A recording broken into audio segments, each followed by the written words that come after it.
Esta é a parte 2, meus irmãos, que jamais eu queria gravar. Você viu a parte 1, exatamente hoje, dia 6 de outubro, agora são 19 horas e 50 minutos. Falando, irmãos, para quem me viu no vídeo passado, na parte 1, falando sobre o dia 30 de julho. Parou aqui, irmãos, de frente, duas irmãs da igreja do Evangelho Quadrangular. Eu fui, para fazer a campanha. Voltando, meu pai estava sentado nesta cadeira.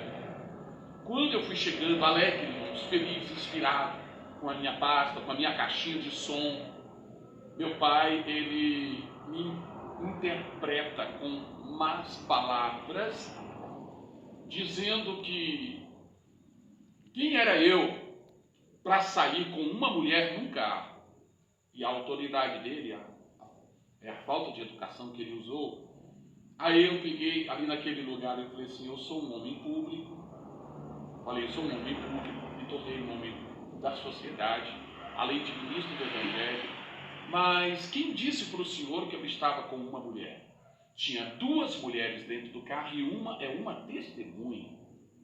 Mas você não pode fazer uma coisa dessa. Assim, pai, eu sou um homem público. Agora, se o senhor está querendo me levar a mal, pensando que eu sou um qualquer, ou me acusar de qualquer coisa no pensamento do senhor que eu não devo ir, então como que fica a situação? Chega uma mulher aqui, desesperada, num carro, o marido está morrendo, precisa de oração, porque ela veio sozinha, não posso entrar no carro? Julgue isso aí, irmão. Como um homem público vai deixar de socorrer uma mulher? Pode ser uma prostituta que chegar aqui para pedir ajuda, para socorro, eu tenho que atendê-la. Infelizmente, eu moro na casa pastoral sozinho hoje, mas Deus vai preparar companheiros para me ajudar. Naquele dia, irmãos, ele me fez uma pergunta. Quem foi o pastor num culto de doutrina? Um pastor, eu dei um exemplo, irmãos. Crente tem que suportar as calúnias e perseguições. No templo eu disse, irmãos, aqui veio um pastor, sentou frente a frente comigo e me fez confessar o meu pecado. Humildemente eu ouvi ele falar tudo e depois apresentei a minha fala. Sabe o que meu pai quis fazer? Quis tirar satisfação com esse pastor. Eu falei, o senhor não vai fazer isso. E quem é este homem? E eu fugi, irmãos, para não falar o nome deste homem. E eu falei, não, já passou. Entrei para dentro, de repente lá, irmãos, no meu escritório, trabalhando, nesse dia 30 de julho, fazendo anotações da obra, que eu não tenho secretário, meu pai chega me incitando, com falta de educação, querendo saber quem era aliás, aqui ele me fez revelar o nome do homem. Aí eu cheguei e falei assim para ele assim, mãe, olha só, pai, ele é meu irmão. Sabe como é que meu pai me tratava? Que irmão? Pai, o senhor já perdoou o irmão. Que perdoar esse irmão? Ele vai morar comigo no mesmo céu. Que morar no céu? Então, irmãos, é assim, se uma pessoa pecar contra o meu pai, a Deus, ele está condenado para sempre. Irmãos, e naquela hora, o meu pai começou a se alterar comigo. Meu pai armou um murro para me dar, para me bater. E eu retraí e o murro não pegou. Por quê? Eu cheguei a falar para ele que ele não poderia vomitar, cuspir no prato que ele comeu.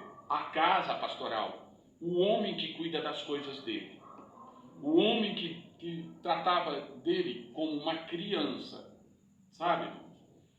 Eu estou resumindo a história real, para não ficar cansativo para você. Queridos, de repente começa no meu escritório uma sessão de xingamentos que depois disso eu tive que orar, repreender toda a casta de demônio que, ou por conveniência, meu pai deu lugar ao diabo e me xingou dentro desta casa de vários nomes. Certo?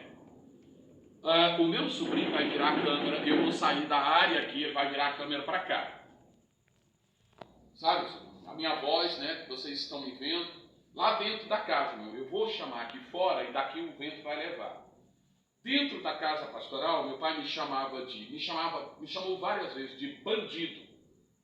Me chamou várias vezes de safado, por causa que eu fui atender o compromisso com as duas irmãs da igreja do Evangelho Quadrangular, e lá estava assim de gente no Éden.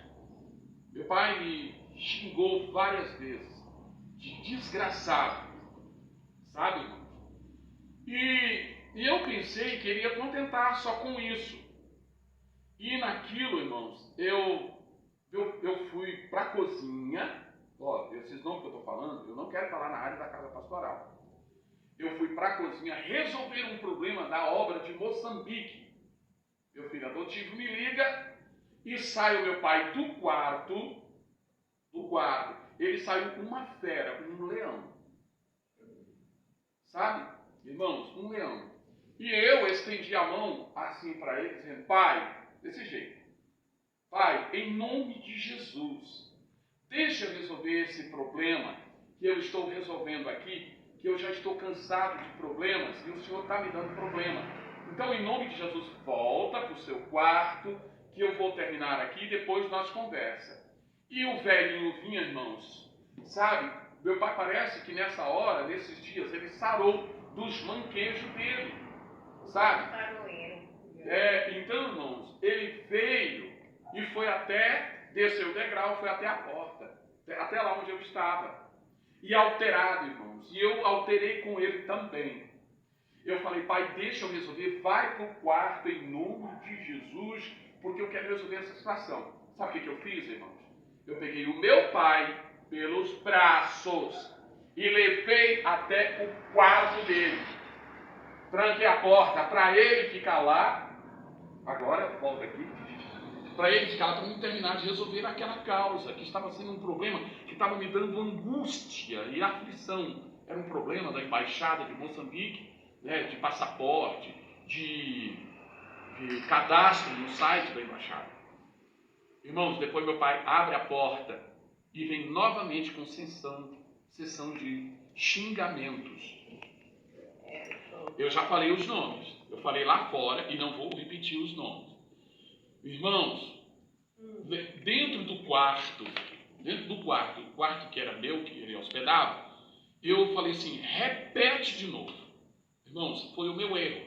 Porque meu pai estava tão alterado que todo mundo, acho que os vizinhos aqui escutou todo mundo. E eu não fiquei por baixo, não fiquei por menos, né? Porque o escorpião, irmãos, ele tem um órgão de defesa para se defender. Porém, irmãos, quando eu falei repete, ele xinga novamente, me xingou. Irmãos, eu pensei duas vezes. Eu dei um leve tapa no rosto do meu pai, certo? Aí vocês se escandalizam, você quem diz, meu filho, para tentar conter o meu pai dos xingamentos, da alteração. Irmão, eu olhava no rosto, no olho do meu pai, e parece que eu não via um ser humano. Ele ficou totalmente transtornado. Irmãos, e eu fiz isso, olha, você vai escutar, eu fiz isso aqui, ó. Meu pai não suporta um tapa de um homem, porque se eu batesse com a minha força, eu tinha machucado ele. E aonde estava o capelão, o missionário Juiz de Paz? Aonde estava, Gabriel? Na cadeia. Né? Então, irmãos, foi a pior coisa que eu fiz para conter a fúria do meu pai. Ficou o pior. Aí ele corre para o banheiro e ele começa a me xingar novamente. Eu falei: repete, mãe. Eu fui passar medo nele. Ele bateu a porta, que quase a porta quebra. E lá dentro, irmãos, agora vem para a câmera para cá, me xingou de desgraçado. Irmãos, eu falei: meu Deus, eu não estou ouvindo isso. Vou ficar aqui mais uns minutos para falar outro xingamento do meu pai. Irmãos, eu nunca emprestei esses lábios depois que eu aceitei Jesus para Satanás. Certo? Nunca emprestei. E aí, meus irmãos, antes dele ir para o banheiro e me xingar com esse nome, ele, quando eu falei da minha mãe,